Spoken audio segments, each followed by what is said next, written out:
We've got all this info. Okay, so let's get into it. We've got all this info on Hauser's big farewell concert, the final Bow Rebels last night. And our job today isn't just, repeating the announcement.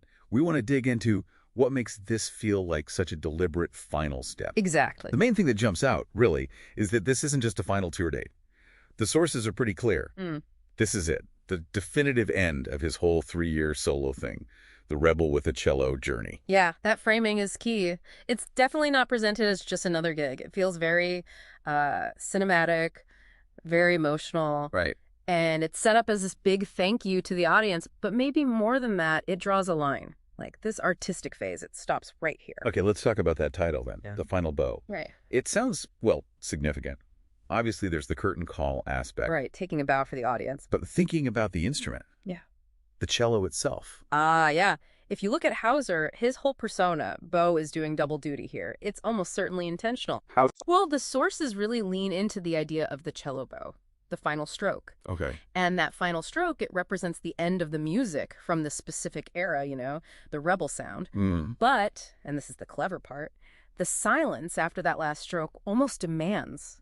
Well, it demands a new sound to break it. Interesting. So it's closure and a new start kind of built into the metaphor itself. Exactly. It's saying, this is over, but also get ready for what's next all at once. So that implication of a sudden change, a new chapter. Yeah. It's not just marketing speak, it's tied right into the instrument. Precisely. And pulling off that kind of symbolic ending, well, that takes serious planning.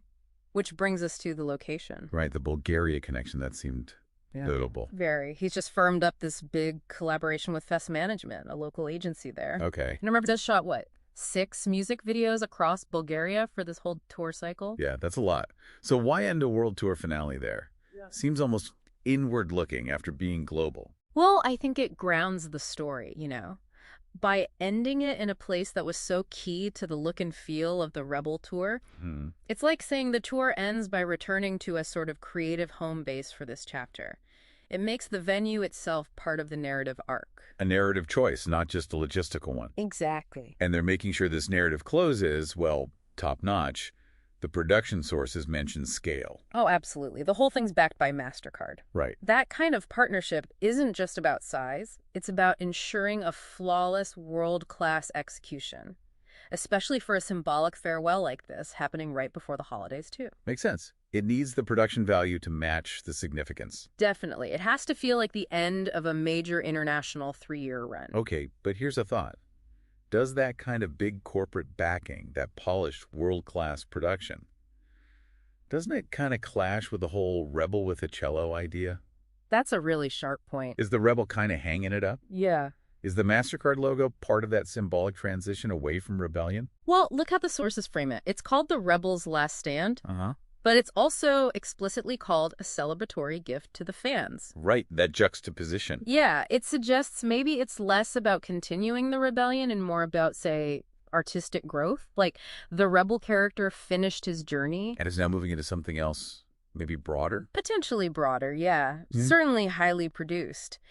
It does feel like a strategic pivot, possibly towards a wider appeal, moving beyond that specific rebel niche. So wrapping this part up, the core takeaway seems to be this is a very clearly marked end to a 3-year era. It's built around thanking the fans, loaded with symbolism in the title. That double meaning of a bow. And backed by a high-level production using specific local ties and corporate support to really underline this moment of transition. Yeah, that sums it up well. And because that central symbol is the final stroke of the cello bow, which, like we said, implies an immediate new sound is needed, it really leaves you, the listener, with a big question to chew on.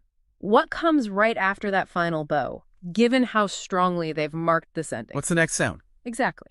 What could that radically new musical direction actually be? Does he ditch the rock theatrics or maybe lean into something even bigger, more symphonic? That's the real cliffhanger here.